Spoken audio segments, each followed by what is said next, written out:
You're not giving me easy questions, man. I thought we are going to start with some casual conversations about, marketing, what B2B SaaS companies typically need. Nope, I'm jumping in. We're going for it. You're going for it.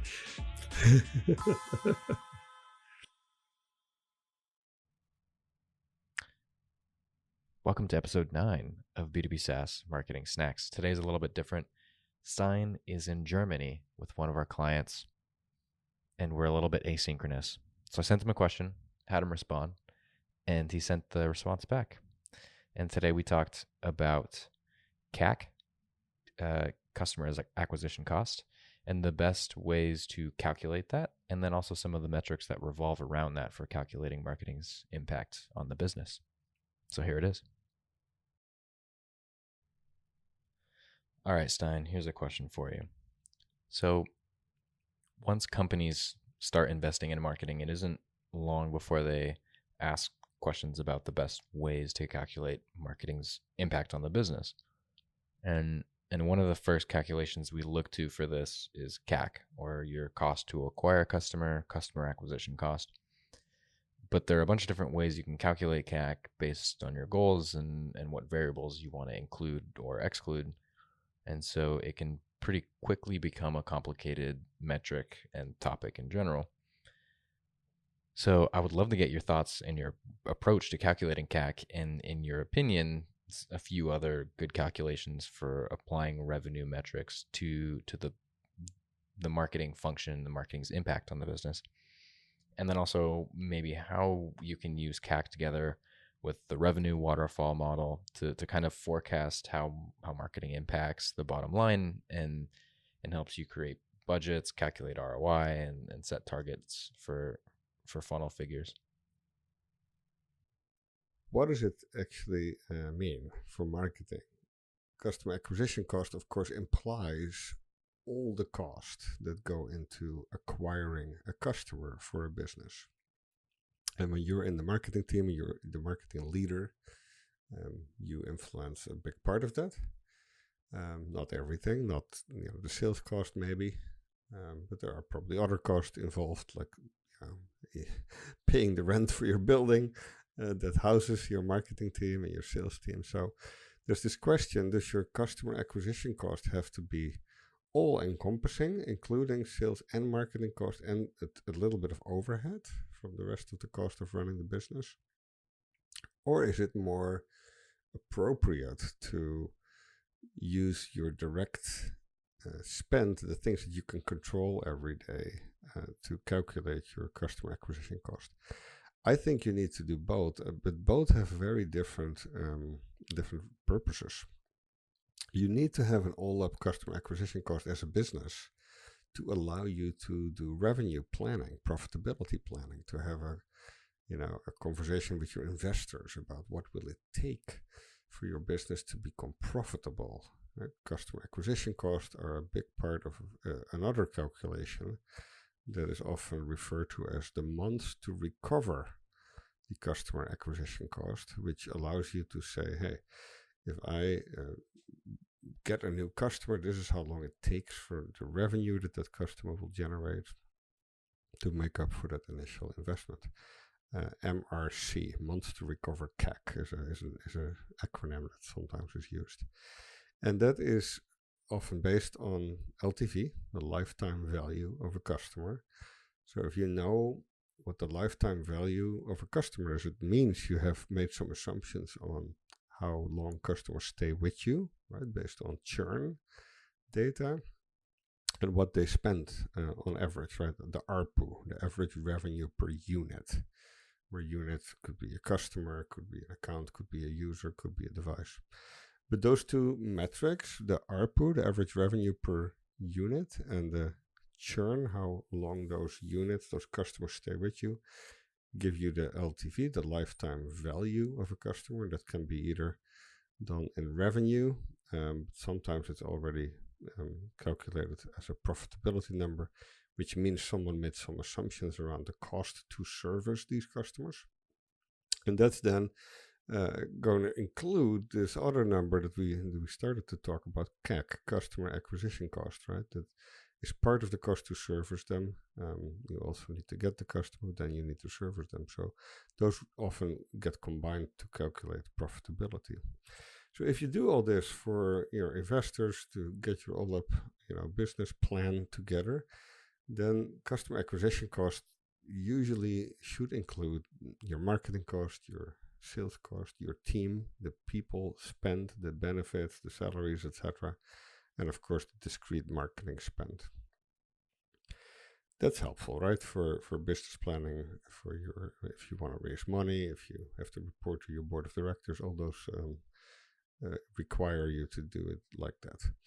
But then when you think of the marketing team that you run every day, that you need to hold accountable to constant improvements and to optimize for more effective marketing, more efficient spend of marketing dollars, that broader CAC calculation is not that helpful because they don't influence most of those elements. They might influence them, but they definitely don't influence them on a short-term time window.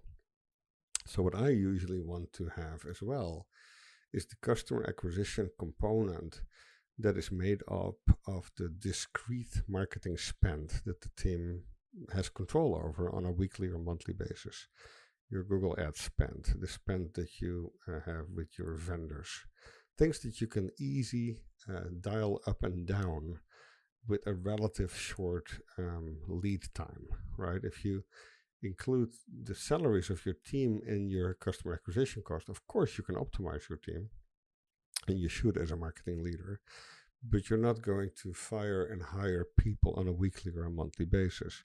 And for your monthly and short-term optimization, it's really helpful to have customer acquisition cost broken down in what I would call the discretionary day-to-day, week-to-week, month-to-month spend, and the part of the customer acquisition cost that's more, planned on an annual basis.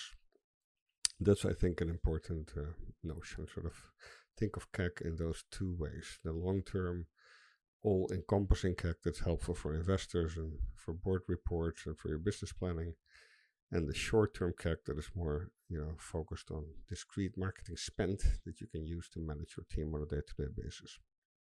Then there's another big question mark. When you want to turn this into what's often referred to as a revenue waterfall model, some kind of spreadsheet where you show, if I get so many leads and they convert at this rate to MQLs, and we needed so many visitors to get to this number of leads.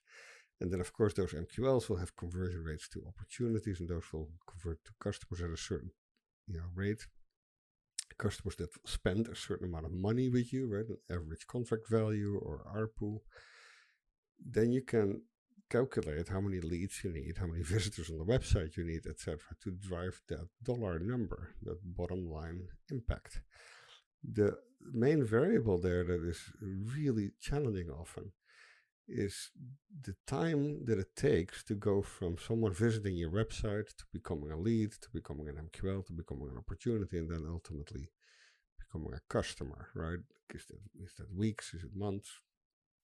The conversion rates are typically relatively easy to get. Once you have good marketing automation and good data, then getting the conversion rates with sort of, an average estimate based on your historic pipeline is pretty doable. But the time that it takes to go from a visitor or a lead to an actual customer, it's often a crapshoot, right? You ask your sales team, they will typically tell you it goes faster than what you actually find in the data. If you think of pitching investors to raise money, sometimes the deal speed is exaggerated a little bit because it helps you with the valuation of the company. And then when you do your own realistic planning as to how many leads do you need, how many MQLs to drive a certain amount of customers in a certain time frame, then you have to be careful that you don't paint a too rosy picture, right? If it takes 3-4 months for a lead to become a customer, then if you put 1 month into your revenue projection model, you're going to be running behind a red number on your dashboard for a while. So this is very important, right? And once you do the proper planning, that this number is really going to look different when you have a different sort of purpose. If you want to raise capital, you're driving up your valuation, maybe there are people looking different at this number than when you have to put a realistic marketing budget and marketing plan together. The other part of this is the churn number, right? That's another number that sometimes when I engage with customers looks very different in the investor pitch than when you actually look at the real day-to-day business. SaaS companies, B2B SaaS companies, get very high valuations because churn numbers are typically low, especially when they service enterprise customers. Churn numbers will be in the low single digits, right? 1, 2, 3, 4% of churn on an annual basis, which means these customers theoretically stay with these businesses for 10, 15 years, right? Which drives huge lifetime values of these customers.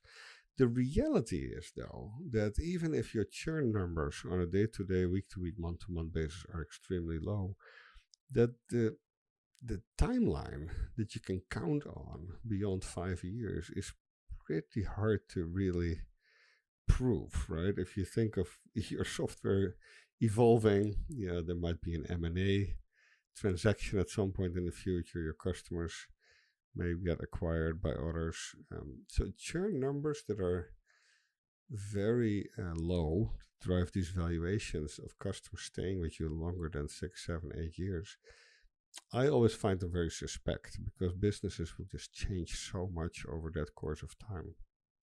So I think from a marketing, revenue modeling perspective, when I see churn data that is so low that is used often for valuation and for investment conversations, I always bring them back a little bit. I like to put my churn numbers at a level that counts on these customers being with us for 7, 8 years at the most. And then that's, I think, a healthy sort of buffer to plan against.